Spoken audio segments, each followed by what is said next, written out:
Fans will be in attendance as West Bromwich Albion play their final Premier League game at the Hawthorns before the return to the Championship on Wednesday as they welcome European hopefuls West Ham to the Midlands. The Baggies have already been consigned to relegation, but there is plenty left for West Ham to play for as we bid end to a fine season. Fingers crossed on a high. Welcome back to West Ham United. I am Anton. I'm joined by Matt. Matt, I've already told you before we came on live, mate, I've had a few beveraginis. I'm feeling a little bit merry, I'm not going to lie. Listen, I'm celebrating one man and one man only today. Queen Stell and King Arthur. Happy birthday to Stelios. He's pictured here as the Queen with the King, with King Arthur on his birthday today. So happy 70th birthday to Stelios today. Matt, anything you want to say to Stel? Yeah, obviously everyone wishes happy birthday. I'm sure all the chat does as well. As well as asking where the hoodies are at. Yeah, exactly, mate. Exactly. And I've just mentioned as well, like if we get this preview done in enough time, I might head straight back up to the pub after. A few pints of Heverley has definitely gone down quite all right. Anyway, Matt, we're here for a preview. How are you doing? And give me your brief thoughts on West Brom, mate. Irons. They seem to have picked up a bit recently. It seems like Allardyce sorted the defence out, but it was a little too late. They've got a bit of luck going forward as well. It's a strange one. I thought to start the season, if even any of the teams was going to stay up, it would have been West Brom. And for whatever reason, obviously Bilic couldn't. I don't know. He didn't even lose the dressing room when they sacked him. I think they went away to Man City and got a point, and they sacked him. Big Sam's run, he's legendary. I've never been relegated. He's finally over. I'm quite surprised he didn't quit before they got relegated, just to save himself. Sort of person he is. But it's going to be a hard game. Let's be fair. I mean, it's that only game they've got in front of their fans this season. They're going to give them some reward for the support and they've given them during the season. But Matt, Big Sam will give one us on us as well. Let's be fair. Yeah, of course he will. But with respect, though, even before fans came into the stadium, you've just got to look at the Everton game against Sheffield United. It's people just turning up and expecting something from nothing. You saw it from West Ham last week. We were overly confident against Brighton. We predicted some crazy scores, and look what happened. Look at Fulham tonight. They drew with Man City right now. So yeah, and then but then you look at Fulham tonight, drew with Manchester United, and they're already gone as well. Listen, I know you could questionably say Man United have qualified for whatever, but yeah. Anyway, listen.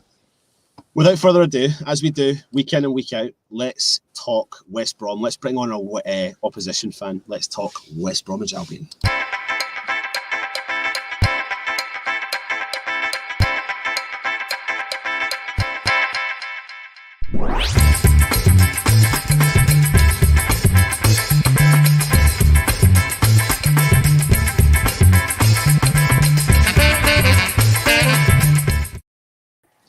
Welcome, Joel Chapman, back to the channel. Joel, how you doing, mate?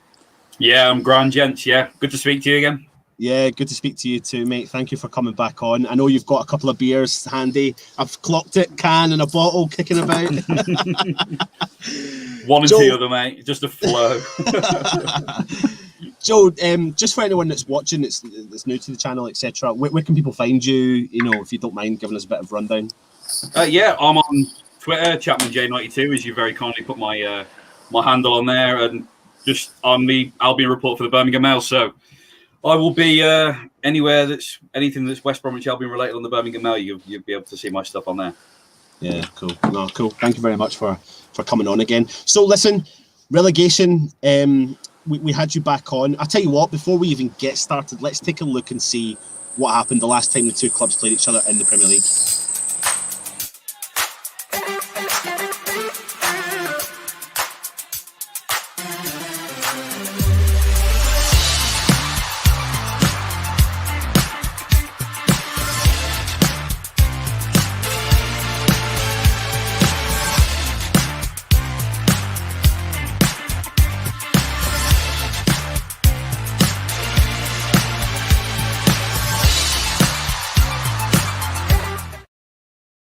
I mean, the seasons have gone completely different ways, haven't they, Joe? I mean, I mean, Matt will back this up. I think at that stage of the season, we didn't really know where West Ham were going to go.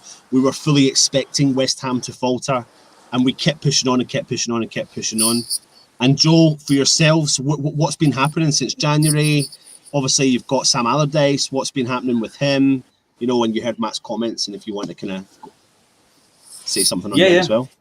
Yeah, we've actually really, since January, since that game against West Ham at the London Stadium, very slowly made strides forward in the right way. I think that the performances have generally improved.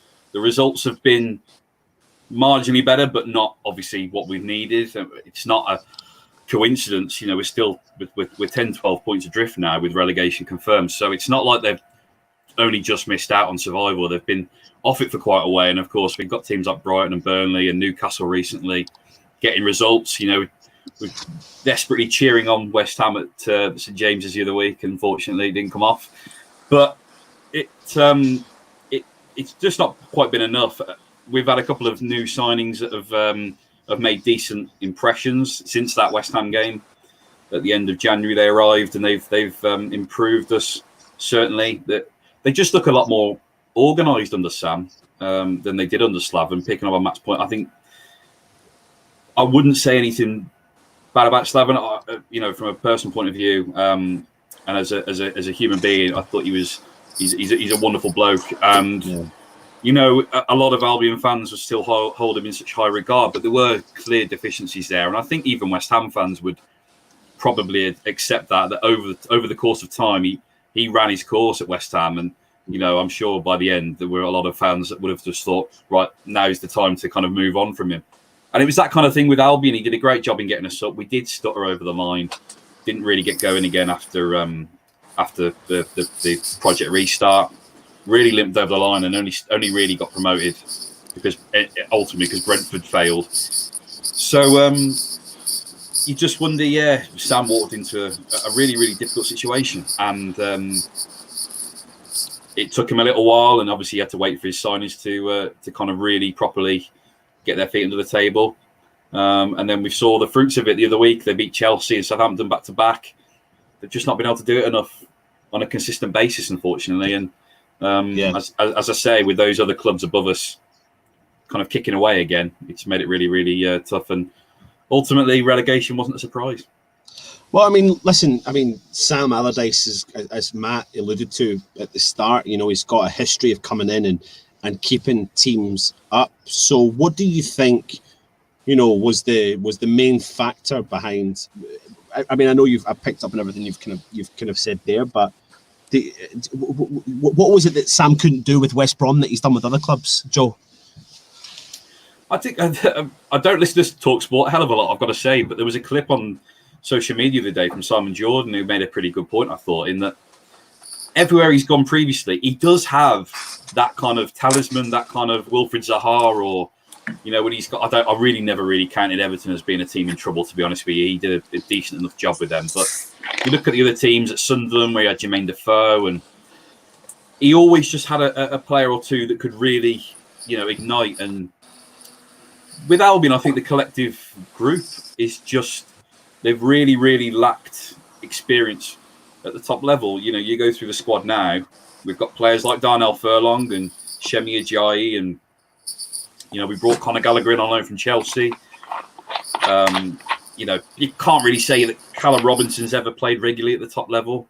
Sam Johnston been brilliant this season, but it's his first season. Connor Townsend at left back's been great as well, but again, it's his first season.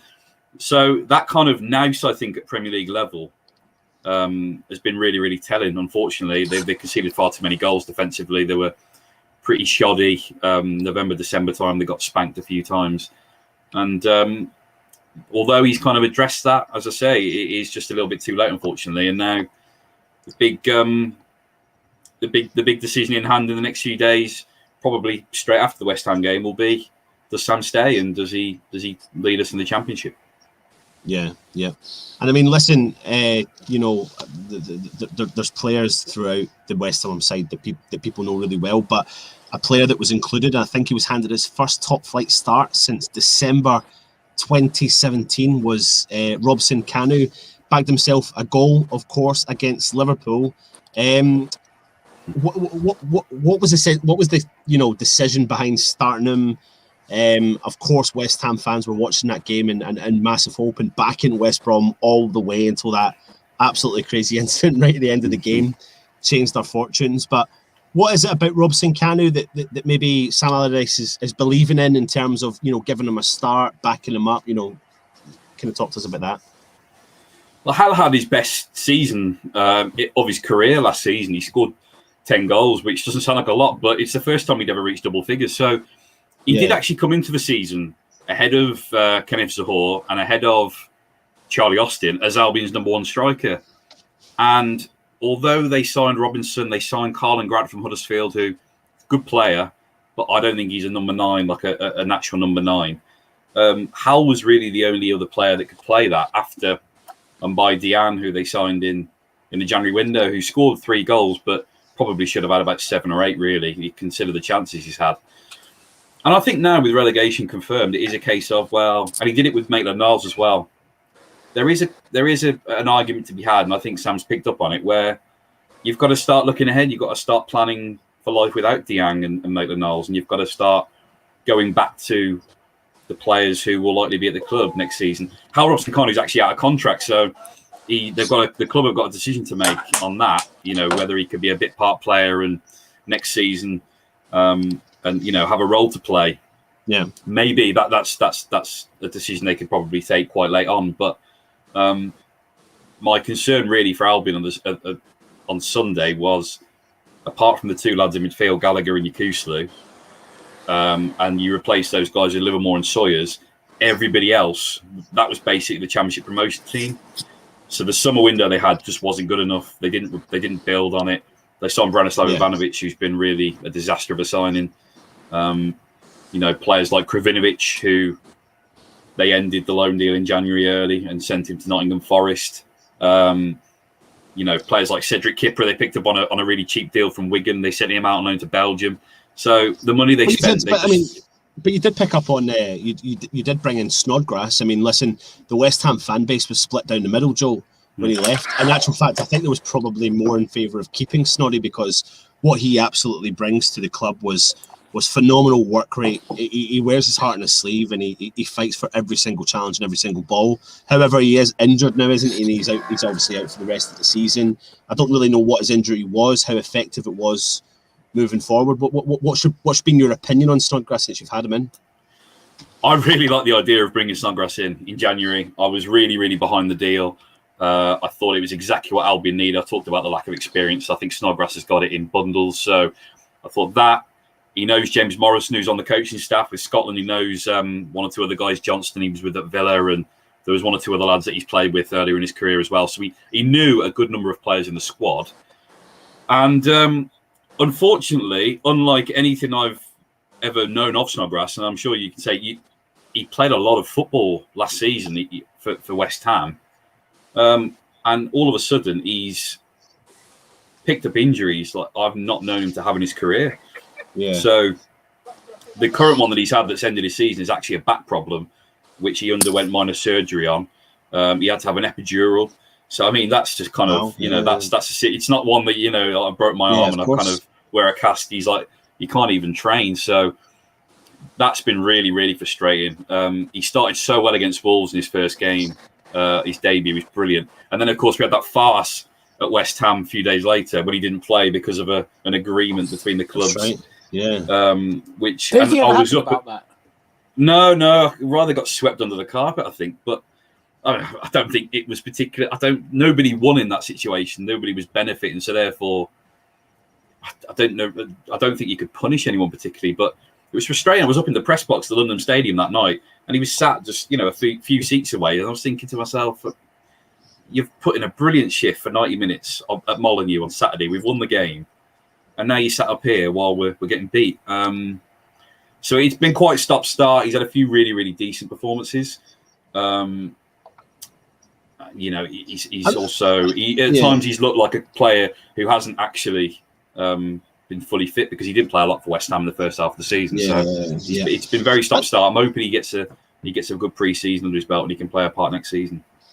Yeah, absolutely. I mean, another player that we know a lot about, Matt, was the Diangana sale. You know, I saw why West Ham. I could understand why West Ham looked at selling Diangana for the money that we did, but he's made his first league start since January against Liverpool, so we're looking to keep his first place in the team. Matt, what was your thoughts on Diangana as a player? And then I'll come to you, Joel, about what you think of him and potentially if you can see him starting and what kind of impact it would be against his old club. Matt, over to you first. It's a strange one because we all saw what he obviously done for yourselves, Joe, in the Championship season before, and we were all getting really excited, you know, thinking we're going to bring him back. He's ripped up the Championship.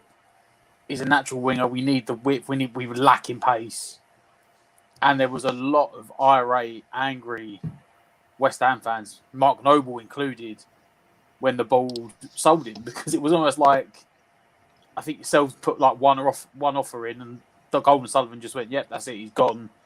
Like it literally was the point where I think they were bigging up. I can't remember what the combination was. Was it Anderson? It was either Anderson and Diangana or Bone and Diangana, and they were like plastering it over social media the day before we sold him. And then it's just like he's not. I don't know. For me, like obviously we had Big Sam for years, and he's not an atypical Sam Allardyce player.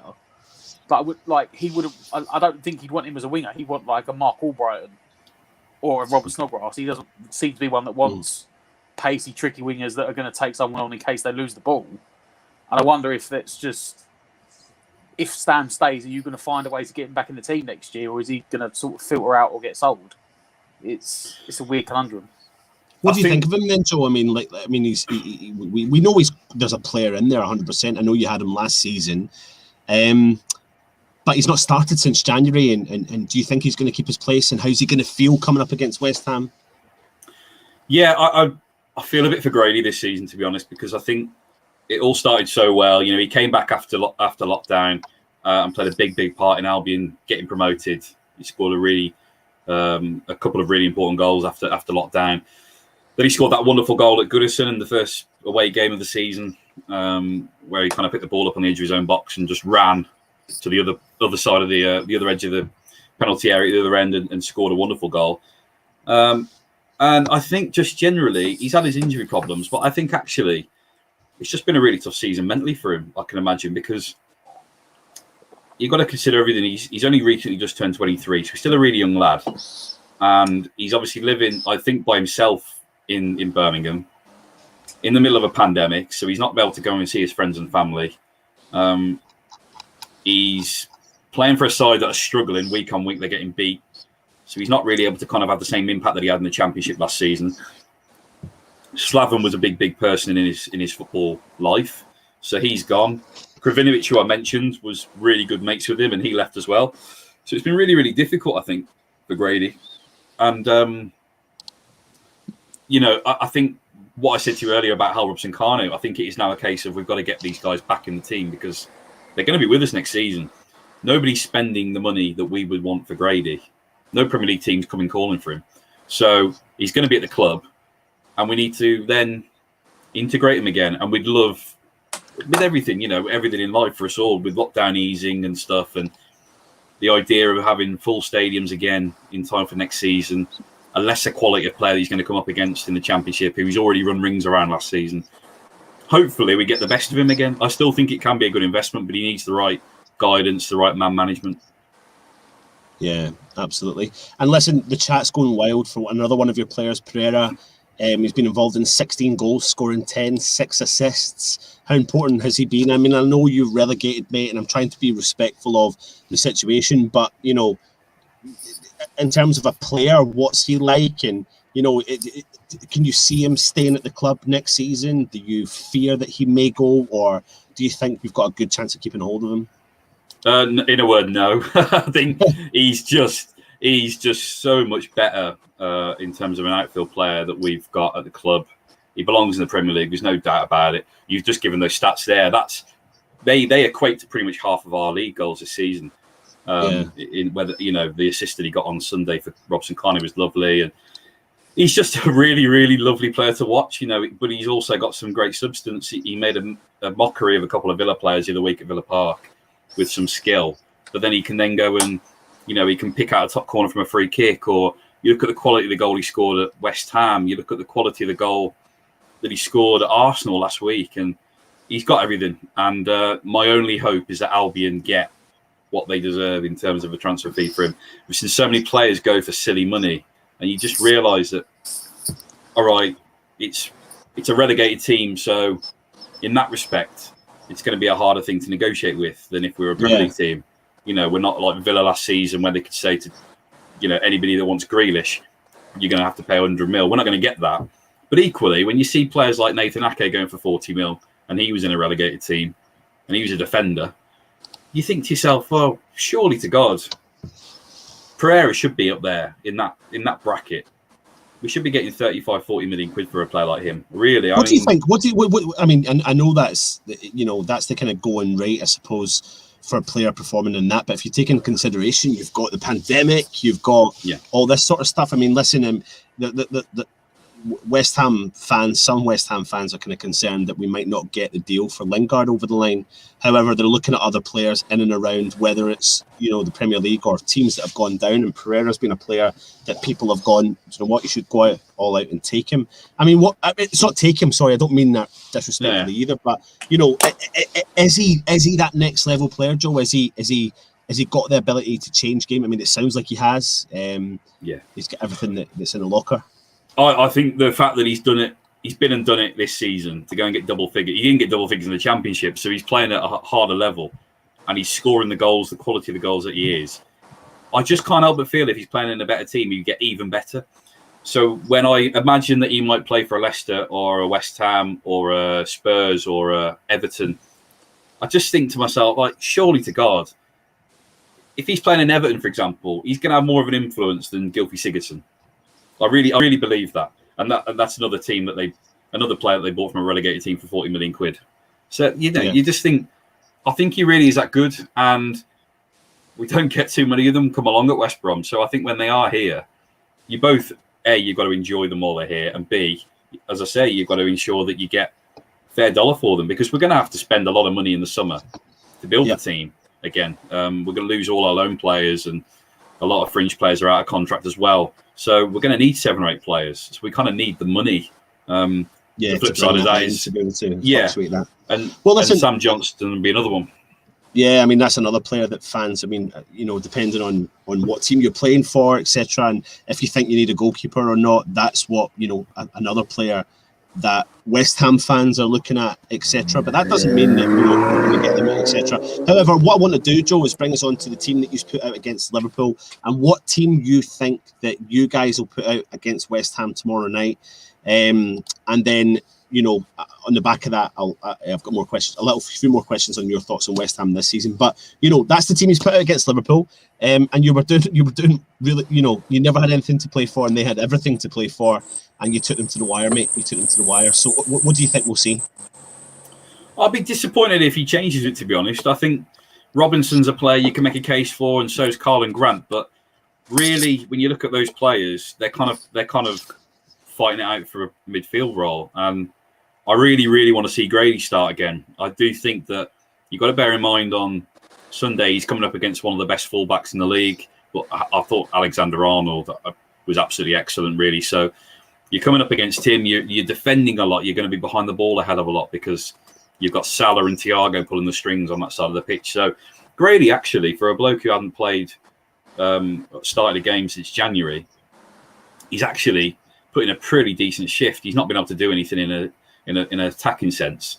And Sam said, well, after the game, he said, well, we've got to accept that he's done a job. He's done the job that I've asked of him. Unfortunately, he played a role in the Salah goal. It was just kind of a case of a pass and miscommunication. But I think you wouldn't really want to drop him now because he's got that taste for it again. Hopefully, I wouldn't say he's got a point to prove to West Ham, but there's always something there, isn't there, when you're coming up against a former team, and especially when that team is the team that brought you up as a footballer. So, you think he should benefit from the fact that he got that run out. Blow a few cobwebs away. Match sharpness would be a bit better. I'd really like him to start. I'd be really disappointed if he doesn't. Yeah, absolutely, mate. Well, listen, some stats for you before Matt asks you some questions. West Ham have not kept a clean sheet in our last 9 League games. Well, West Brom have conceded in their last 5, so there should be plenty of chances and goals available at both ends in the pitch for this one. Matt, a couple of questions for Joe before we ask him for the predictions. Yes, mate. We always ask everyone this when they come on, and it's always interesting to know. It's good to know what's going on. First one is 2-part question. Who do you fear from West Ham tomorrow? Who are you worried about to play?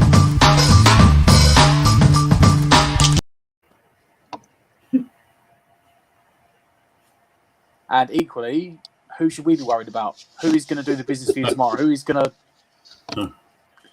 get the business done? Who's going to get you 3 points?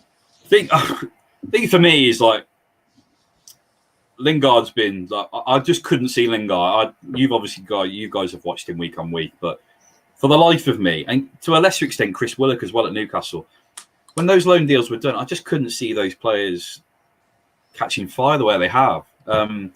And it's actually gone for a situation now where I'd have said to you, he's a million miles away. He had the same chance of going to the Euros as Dele Alli, and now he's just an absolute sure thing, isn't he? Surely. So I think you've got to seriously. I watched the Wolves game the other week, and I thought Lingard was terrific. Tend to keep an eye on the West Midlands teams, all the West Midlands teams, and he did brilliantly at Villa as well, didn't he? So he kind of goes without saying, really. I know there'll be a lot of talk about Ben Rama, but I still really, really like Jarrod Bowen, and I think you've really got to credit David Moyes actually from the outside looking in. Generally, the way the team looks so cohesive. I know they've conceded a few too many goals. Certainly a little bit earlier in the season when watching these games and they're raced into 3-goal leads and then they're either clinging on or then they cave in and draw 3-3. That happened a few times, didn't it? So yeah, the forward areas are really, really strong. I mean, we've got, in terms of an aerial, in terms of height, defensively, we're not too bad. Whereas if you've got the tricky players like Bowen, Ben Rama and Lingard and Fornals, then you're gonna probably hurt Albion, I think. Well, how does it work then? You have to forgive me. The Champions League and that kind of thing. What's the situation? So the situation is, if that's a cushion, by the way. Yeah, everyone's wanting to desperately know. You probably see it in the chat. Yeah, wasn't my choice of colour, but yeah. I'll give the quick rundown for anyone that wants to know. Actually, very briefly, the situation is this is the best case scenario. In order for the Champions League, which is mathematically possible, West Ham need to win our next 2 games, rely on Chelsea losing their next 2 games, Liverpool to lose 1 and draw 1, and Tottenham to lose 1 game. So we're not asking for a lot, Joe. Nothing at all. We're not asking. Not a lot just at all. That's for the Champions League. One more win away from some form of European football. We'll do West Ham. Player. By the way, guys, I've got a confession to make. For start of the season, and I know that Souček and Soufal have been excellent, but I looked at the window for obviously it was before the window closed, so the first game of the season against Newcastle. I don't really do single bets normally with football, but I actually bet on Newcastle that night. I was that sure that Newcastle were going to beat West Ham, and I was also that sure that West Ham were going to have to be one of the 3 teams to finish below Albion. So that all really puts into perspective the season they've had. Honestly, you're probably not the only one that thought that, mate. When the pictures come out at the start of the season, we all thought we were like, "Oh my god." Add to that, Matt. Add to that the fact we got beaten our first 2 games of the season. We got beaten against Newcastle, beaten against Arsenal, but we saw that after the Newcastle game, we had like the season before's top 8, and we were like, if we don't get points at Newcastle, we could genuinely be bottom 3, like in November. Yeah, and then you got the sale of Grady, and it was like, okay, what the hell's going on? It was like, it was a bonfire at that point. Good job. There weren't fans allowed in at that point. Yeah, mate. Well, listen, I mean, the second last question then for you is: there's going to be fans there tomorrow night. What a bit of a boost is that going to give to the players? And I mean, I'm assuming you've been going to the games because of what you do. Yeah, I've missed 1 game. That was because I had to self-isolate. I got the dreaded NHS app notification for that Arsenal game, which was Grady's last start. I had to cover the game from home. But yeah, I've been to every other game. I feel like a child on Christmas Eve. I can't wait. It's the idea that the pubs around the ground are going to be open, and it's not going to be the same, of course, but I guarantee the 6,000 or so that are going to be there tomorrow. will make the atmosphere unlike anything that we've experienced for the last 15 months. It's been so crap, truly. So I mean, it feels like you're kind of going to a party of one every week. It's just everything. You can't get excited. You know, the night they won promotion, it was just so anticlimactic because there was just nothing. You know, you had players running around and there was stadium music going on. It was just all so surreal. Yeah. And it's also on the flip side. It's also meant that relegation's been a bit. It's just been like kind of just dulled. Really, it's not. Yeah. You don't get that heartache. So the fact that there's going to be fans, I can't wait. It's going to be so good. It doesn't matter that relegation's done. It doesn't matter who we're playing. It's just lovely, the idea that we're going to have fans again. Watching all these games and watching Tielemans. Imagine Tielemans scoring that goal at Wembley in front of no fans. It really just... Oh, mate, I know. You know I mean, I I've seen Cavani's goal tonight and just watch, and you could just hear what a great goal it was, but you could just hear the fans in the background, and it's just made me realise I'm just gutted I can't get to the game, the Southampton game. But hey ho, it is what it is, as they say. Joel, that brings us up to the time where we actually ask you for your predictions for the game tomorrow night.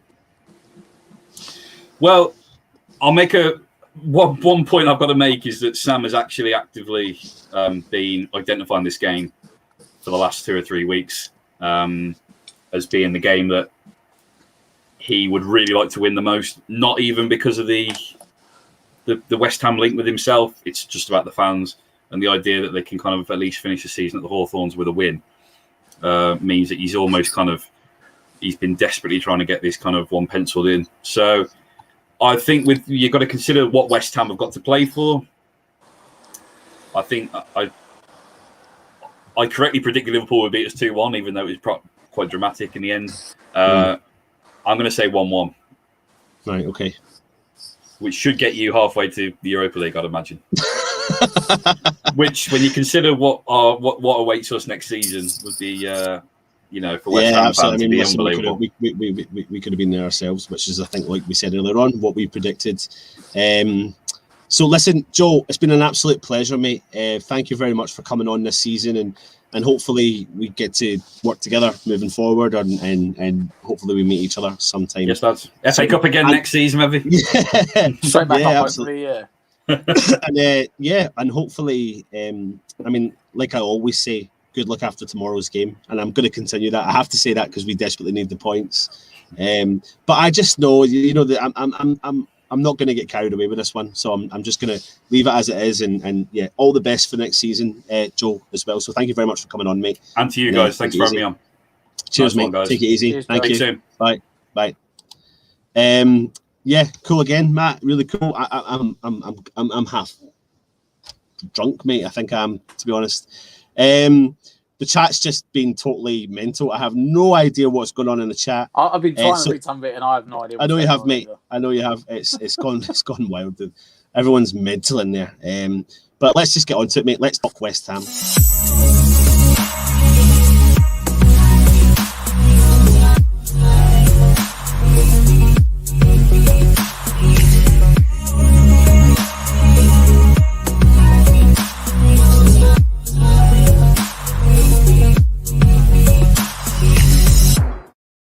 Now, I've done a brief show today on the David Moyes press conference. So I'm going to talk about it a little bit today in reference to today's game. So let's go and see what the gaffer said.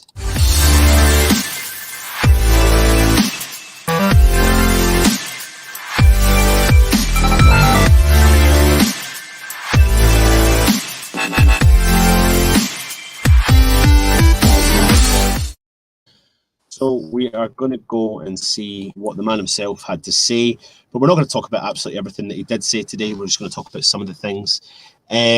So he spoke about West Brom. He said it would be disrespectful to think that any club who had been relegated would not be working as hard. Just look at Sheffield United the other night.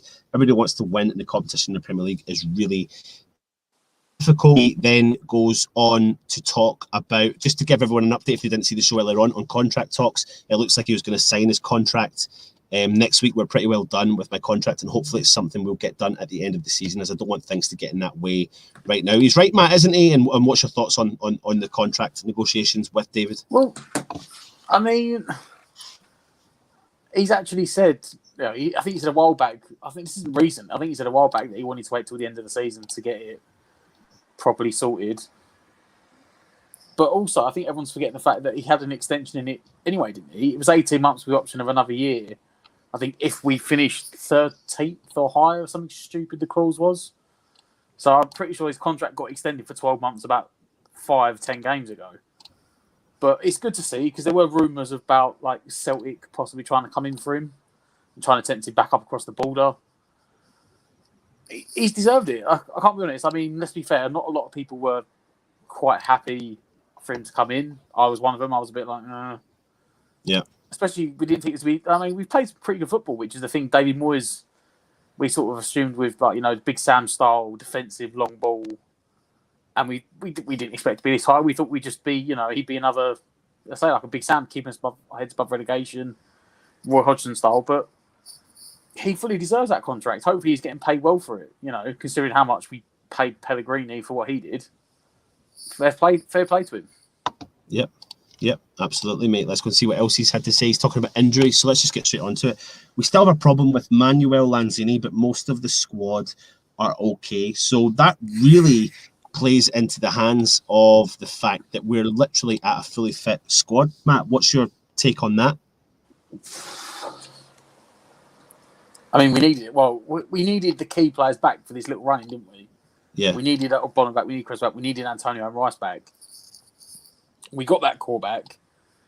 And hopefully we can get the 2 results we need. Lanzini is a bit of a miss, but I wouldn't call him a massive miss. It's just typical Lanzini, wasn't it? He finally thought we'd found like a new position for him and we might get a run to the end of the season playing like a holding midfielder, like a deep line playmaker. And as soon as he got one game in, he got injured again. And it's just, I don't know. At least we've got a couple of players back that are key. That's the only thing I would say is he's not missing. Lanzini isn't the end of the world. Yeah. But if he turned around today and said, Bonner, Creswell, Rice and Antonio ain't playing the last 2 games of the season, we'd be in serious trouble. Yep. No, you're right, mate. You're right. Absolutely. Listen, myself and Matt are going to build the West Ham team. Before we do it, we're going to actually ask for you to get your comments in with your starting 11. So please go ahead and predict your starting 11 for the game tomorrow night.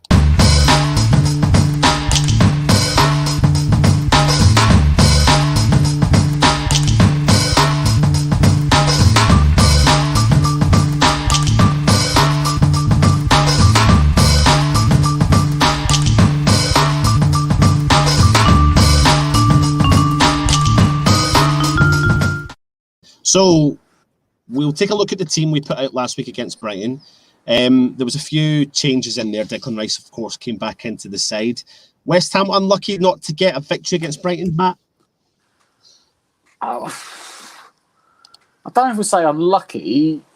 We might have been more deserving of the win, but a bit like the Everton game before, we had a lot of possession and didn't do much with it. We didn't create many chances. Unfortunately, like the couple of big chances we had, I can picture 3 of them, all fell to 4-0s. He had the brilliant turn, the Bergkamp-esque turn, and he just didn't finish it.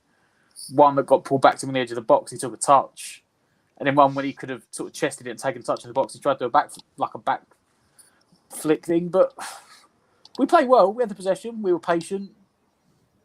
We just pushed up too high, chasing. We knew we needed to chase the win. Left ourselves exposed at the back, but I can't see him making many changes because I think we did play well. I really think he won't make many changes.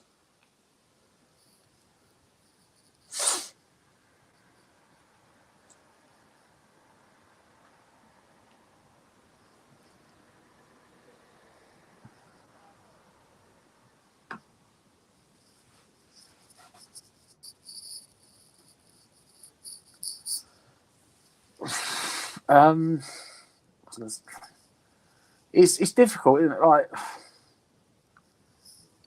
we play. Matt, I'm on the wind up, mate. I'm on the wind up. I'm like waiting to see where we're going with this. I'm sorry, mate. I'm on the wind up. I just on the wind up. Trail of thought. I know you did, mate. You absolutely panicked. My bad. I was like, my bad. And I thought you'd like timed out. I was like,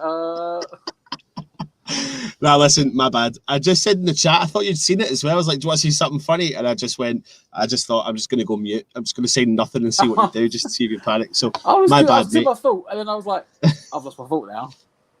Listen, let's go and build the West Ham side, right? This is what everyone wants to see. So, let's be brutally honest. We all know the big man himself, Fabianski, is going to be the keeper. However, there's a lot of talk about, I know I am, sorry, Fo.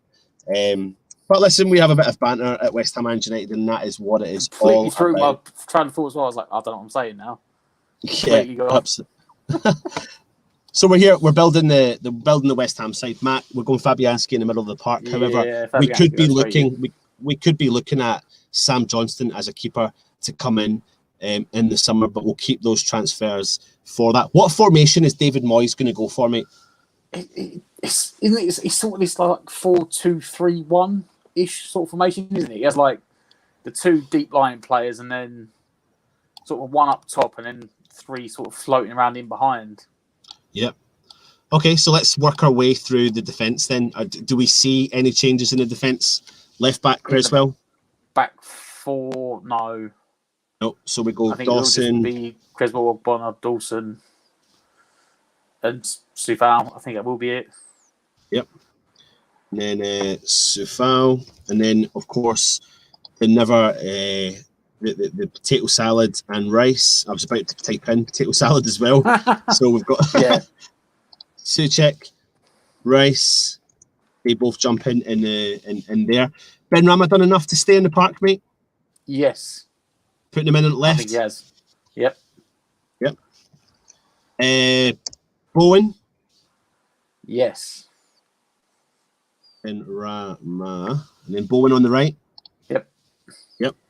Are we going with Fornals in the middle of the park?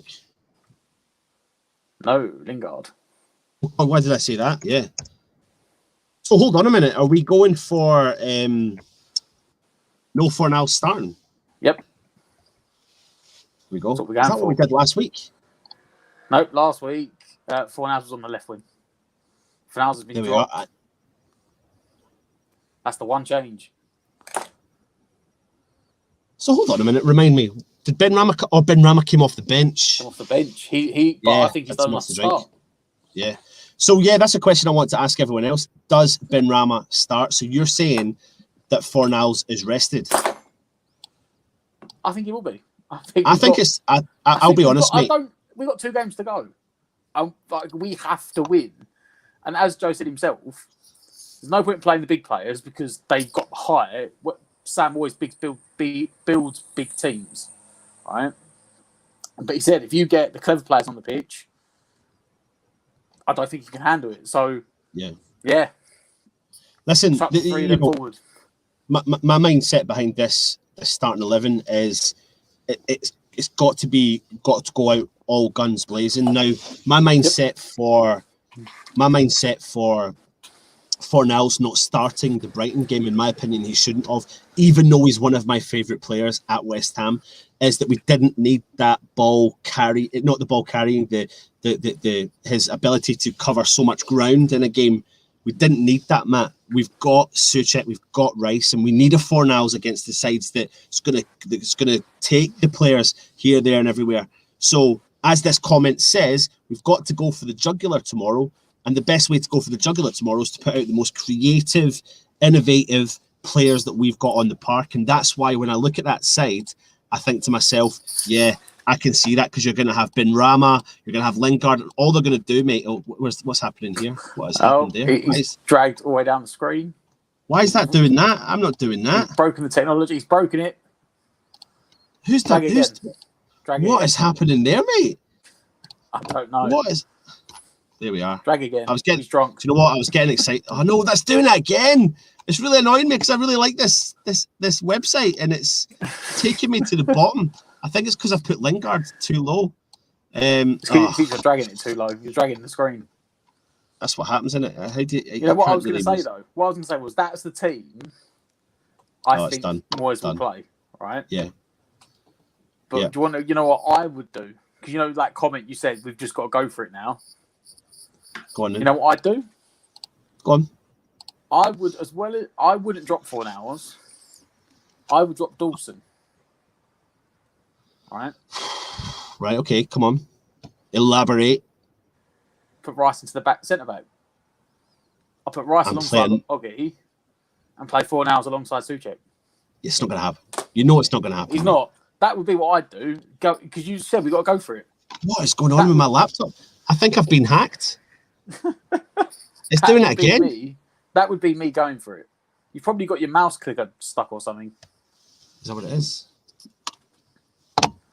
Oh, I think we're back. Yeah, there we go. Right. What do you think? Yeah. Do you guys agree with Matt? Do you think that, I think the team we put up the first time is the team we'll play? Rice in defence and go all out. Mark Alexander, I understand that. I'm his biggest fan. I would even be willing to put his name on the back of my top. The problem with West Ham is that we have a squad. Our squad is what's got us through this season. Yes, Fornals has been one of the most improved players.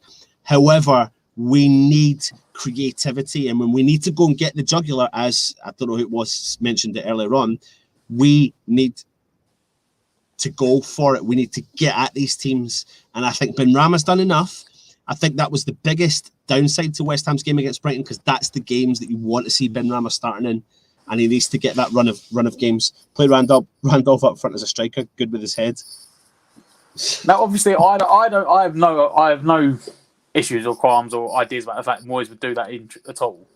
Moyes won't. Moyes will go. I think the team we put up. Matt, how many Sam Miguels have you had? Everyone thinks you've had plenty. Mate, none. I've had none today. Yeah. I'm not that drunk. I don't actually. Well, maybe I am. Blame me. I can't do that. Sorry. But no, you know what? It's just because you said we've got to go for it, and I was trying to think of a way to get as many of our best players on the pitch as possible. For me, that would be it. Put Rice in, drop Dawson. You know, no offense, Dawson, but Rice is probably still a technically better player than him. Put Rice into the back four just for this game. Put Fornals as the holding, attacking, ball player like Lanzini did against Burnley. Put Fornals there. Put the other three in front of him. He won't do that. But you know what? I think the only person that could be in jeopardy of not starting would be Bowen rather than Benrahma. I think Benrahma come off the bench and done enough to start. Don't know if Bowen did. So if he wants to fit Fornals into that system and still keep him in there, because he's one of Moyes' guys now, isn't he, Fornals? He's one of his reliables that he always goes to. He might drop Bowen instead. But I think Benrahma done enough out of all of them to be the one that starts. Yeah. I don't know, mate. I think he's got to go for it. He won't do the Rice thing because it's just too far off pace for Moyes. Yeah. But yeah, absolutely. And I think the thing is, what's this year? Mark Alexander, teams have sussed us out. Sam will probably try the same tactic. The thing though with this, Mark, is that when teams suss us out, Moyes has changed formation and changed the style of play. We're capable of doing it. You've got another option when you've got Masuaku kicking about. You've got loads of different options there. Nicholas Roman, greetings from Argentina. Let's go Boca Juniors. Thank you very much for that kind donation, mate. Thank you. Tell us why you're West Ham. Mr. Carlos Tevez, maybe? Mascherano? You never know, mate. Do we really think that boys will bench Fornals? This is what I said. It's for me, he would be the one I'd bench, and it's only because you need the attacking players. And like you said, he gets more of the workload, and with the chances he missed, I could see him starting Benrahma and Bowen.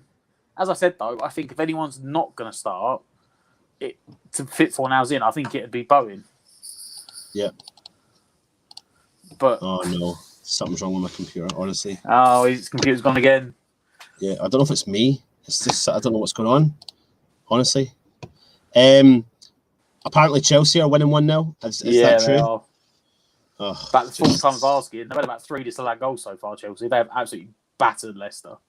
Yeah. Matt, you've been asked to join the Discord. There's a link up here somewhere, and let me see if I can find it and put it in.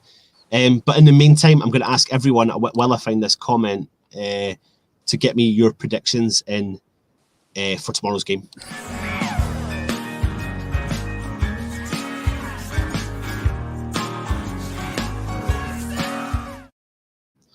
Fo, are you hacking my laptop, mate? Are you hacking it? Because if you are, you're going to be in trouble. Listen, Fo. Listen, everyone. I want to announce, though, Fo is actually staying with West Ham United for the match day live tomorrow. The whole way through, from start to finish, he's coming to West Ham United, and if he does, he's going to get rewarded for it. So, yeah, we're really excited to have you, Fo. Thank you very much for sticking with us. Anyway, get your predictions in. And let us know your thoughts. I want to ask you another couple of questions before we do the predictions as well. This is the preview. Myself and Matt have been doing the preview. We've been building the show, etc. What I want to know is there anything that you would like us to do for the new season in relation to the preview? Would you like it to be a longer show? Would you like it to be a shorter show? Would you like it to be, show? We tried that. Yeah, but I'm saying that some people might want the short show, mate. Give us some feedback. Please give us some feedback on the show, because we're trying our best to work out what we can do to make it the best experience for you guys. We know you like the opposition fans on, so please give us as much feedback as you possibly can. We're trying our best to do as much research as we can. We give you as much information related to the game as well. So it's a big deal if you can give us some feedback on it. Myself, Matt, Stel, Alf, all the guys are sitting in regular conversations just now, trying to work out what we're going to do over the summer and also what we're going to do for the new season. We're committing to it again. We're going to go hardcore. I think we've decided to go pretty hardcore. We said this last season and we did go hardcore this year, but we're going to go harder, even harder next year. We get Europe, it's going to be harder. Yeah. So, but please give us as much feedback as you possibly can. It'll be cool. What is it? It's cool if some of the others had a little 5-minute cameo. Alf, Luke, Cess, and that. Yeah, exactly. We're planning on getting more of the guys involved again. Just this year, I think we've kind of gone through a transition as well. So, and of course, we're going to aim on getting Stel on time as well. That's one of the key factors. I know that's never going to happen. We ain't got enough money for that. Matt, well, we don't pay Stel any money, mate. Exactly. We ain't got enough money. Exactly. Matt, predictions for tomorrow. And also, before we do that, sorry, it's just the drink talking here. We have got the game kicks off at I don't even know what time the game kicks off at tomorrow. 8:15. 8:15, which means we're starting the show at 7 o'clock. 7 o'clock tomorrow. So Matt, you're joining us, aren't you? Yes, man. Yep. Good man. Excellent. Right, go. Predictions, Matt. Oh, before I even do it, Matt, tell everyone what you won. Oh no, put me on the spotlight now. Yeah, so I actually won the and this looks really bad on us now, doesn't it? I won the prize from the football prizes auction. I won the signed Paolo Di Canio shirt, and it's been delivered to my dad's house today. I need to get him to come around and drop it off to me, because I know I wouldn't be in to pick it up. It does look bad, doesn't it?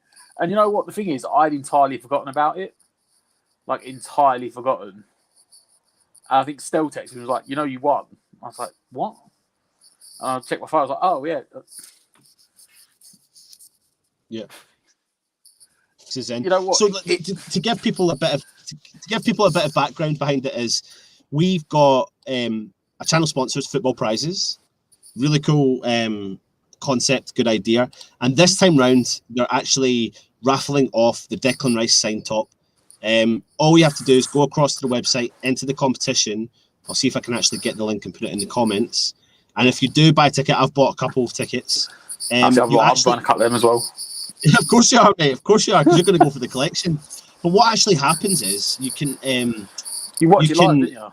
You watch the draw live. The draw is live on the Facebook page on the Friday evening at 8:30 p.m. And the guy then zooms into the camera. You can see everyone that's bought the ticket. Everyone's name has bought the ticket. And then he puts the ball in this machine and it comes out. And I've seen your name twice, Matt, came up. Still told me he bought 6 tickets. I knew he never bought 6 tickets. Makes his tight arse. So he only bought 1. So his name popped up once. And Matt, your ball number got pulled out, and you of course won the ticket, the strip as well. So you need to keep us updated on what it's like when it comes in. I'm just trying to find the link for the Declan Rice, which I'm just about to put in the chat just now. So please go across and click. What's this here? So is it Anton's turn to win the race shirt? Listen, I've paid for my ticket fair and square. So if I win that, but listen, the other problem I've got is I've got to battle the missus. So if she doesn't want that top in this house, there's a strong possibility I might have to come back in, and I might put it back into the channel. I might be generous, mate, if I win. So we'll see. But make sure you go across. I put the link in the chat as well, so you can go and buy a ticket. But Matt, we haven't even gone on to the predictions, so go for it, mate. Predictions. I've been really positive last two games, and it's gone badly. If we score early, I'm gonna go 3-1. Right. If we score early. 3-1. If we score early. To Matt. Yeah, little caveat on that. If we score early. I'm going to go 2-1 West Ham. If we don't, 2-1. I can see it being like a frigging... I think Joe called it like a 1-1 draw again. Yeah. Yeah. No, I'm going to go 2-1, mate. I'm going to be positive. I need to go all the way back up to see where the people's other predictions are. Where are they? God, there's so many. It's a joke. Oh, yeah, Brighton beat Man City. Yeah, I've seen that. I know they had a man sent off. Yeah. Reese is saying 6-1 prediction, as I've just done that on FM Football Manager 1990. Yep. Michelet is saying 3-1 West Ham. 1-1. What is it? Is it? No. No, it's not. Come on, Mark. No, what's that? No. Where did that come from? What is going on? Are you clicking on chats? Oh, I'm totally lost. I totally am lost. Where is it? Toby Sampson saying 2-1, and I think we're going to leave it late again, unfortunately. Stu77 is saying 2-1. Toby Sampson, there is the link for Discord. You need to click on that link in the chat. That will take you to a thing, and you download it, and you become part of the Irons United chat on Discord. Matt, go and do it, mate. Do not do it. You've been asked kindly, so you need to do it. And anyone that's watching, please go ahead and do it as well. Tomorrow, West Ham went 3-1. Mandy G saying 3-1. Caden saying 1-0. West Ham 5, West Brom 2 from Fresh Fielder. Hopefully a 2-1 win. People are asking for a longer show. Peach is saying longer show. Moss is saying 2-0 West Ham. Benny and Lingard. Mark Alexander 3-1. I've got enough. I don't need any rewards, Anton. Full. You don't have these rewards, mate. You don't have these rewards, mate. I'll tell you what, email me. Email me and we'll go into discussions, okay? Let's see what happens. Longer from Neil T. Longer show, and have one of our fans as well. I just love you all. Thank you very much for that, Stuart K.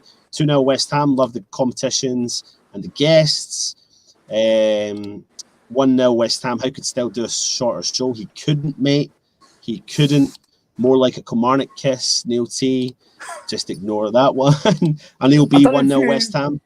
It wasn't. I don't think it was this week's show. I think it was last week's show. And I was manning the chat for Stell during his shows, his Monday show last week. And at one point, he was like, "Oh, how am I doing, Matt?" And I was like, "You're 15 minutes behind." He was trying to go through the chat. I was like, "You're 15 minutes behind." He had 15 minutes worth of chat, and he was like, "Oh, how am I doing now?" I was like, "Well, you're now further behind than you were 15 minutes ago." Like he did spend like an hour just trying to catch up through the chat, and he's like, "It's supposed to be like an hour show," and he's like, "I'm an hour and a half in. I've only done like 15 minutes worth of talking." Yeah. I don't think he could make a short show if he tried. Yep. God, there's so many comments. I don't even know where really to begin. Matt bought 95 tickets though. Funny how they was advertising it. You know what? We all said that, shot. didn't we? We all said that when we won. We were like, "That looks really bad now." Yeah, but do you know what? You won it fair and square. You won it fair and square. That's it. Bought 2 tickets. Yep, absolutely. Is there any Kilmarnock one? No, I wouldn't, mate. Anton, sack up, man. It's Decker's shirt. Toby, what does that mean? He's saying about putting in for the shirt, and if you miss it, he's like, "Nice, sack it up." Oh, keep it. Yeah. If I win it, that is. Yeah. Anton is getting rice. Still has dibs on the Masuaku shirt. Of course he is. Horns Wasler saying 5-0 to West Ham. Big hashtag saying till 10-0. Words and Pictures 1-all. Fred saying 4-2. Peach saying 6-1. 1-0 West Brom from Full, of course. Sabina 2-0. James Bong 2-1. Edward Wise 4-1. Navi 3-1. Kevin Bering 2-1. I'm just having to draw. Go. Just have to skip ahead because there's so many comments. It's mental. Toby Sampson, that's because this channel is massive now, huge. Peach Irons United is massive. Listen, that brings an end to our preview show for this evening. Apologies for being a little bit on the tipsy side. Join us tomorrow. We're doing a match day live starting at 7 p.m. Myself, Matt, Stell, we'll try and get as many people on as we possibly can. We maybe even have an end of season party on the chat. That's what we'll try and do. But Stell and Alf will be at the game next week. So they got tickets in, though? They did, mate. So myself, it looks like it's going to be Well, are you around? Yeah, So I'll be around. So me and you will be doing the match day live, and what we'll do is we'll link into the guys live. Yeah, while they're there as well. So yeah, absolutely. But listen, thank you very much for joining us. Of course, make sure you do subscribe to the channel, hit the thumbs up, and comment.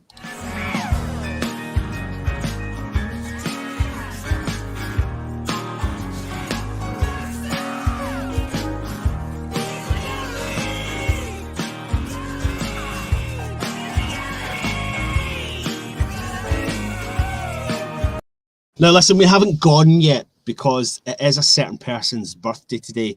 Grandpa Stell turns 70 today. As you can see here, he's the Queen for King Arthur, and he was just so happy to see him. But what we're going to do is we're actually going to sign out with one special video, a video that I've saved up for a little while, something you've maybe not seen for a little while. And just remember, we're not sponsored by this company anymore. OneFootball have teamed up with West Ham Irons United in sponsoring our channel for the Matchday Live videos, our Highlights in Words review videos, and the West Ham Weekly videos. OneFootball is a fantastic app that you can download onto your device by clicking the link on the description below, which takes you to the Android shop or the Apple shop, but it's completely free to download.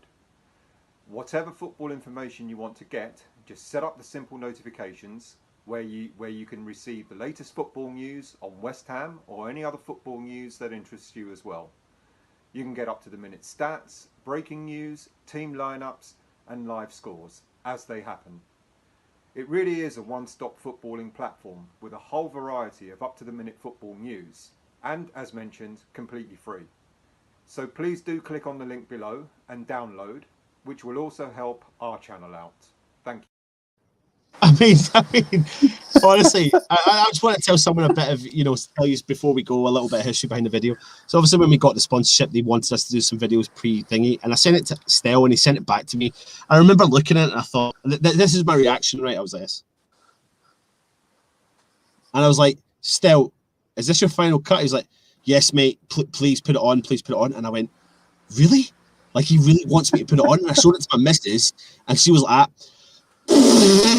and I was like, I think we need to go with it. I think we just need to go with it. And I honestly, look at the state of him. He's so funny. It's mental. I can't believe he actually wanted that out. Like. Yeah, I know, mate. Listen, keep the faith, keep the dream. Leicester are going to beat Chelsea. West Ham are going to bounce back and get 2 results. Tottenham are going to lose. Liverpool are going to lose, and we're going to qualify for the Champions League. I've been Anton. He's been Matt. This is West Ham United. Subscribe, like, comment. Come on, you Irons. Join the Discord. Join us on Facebook, Twitter, Instagram. You name it. Come on, you Irons tomorrow. Come on, you Irons.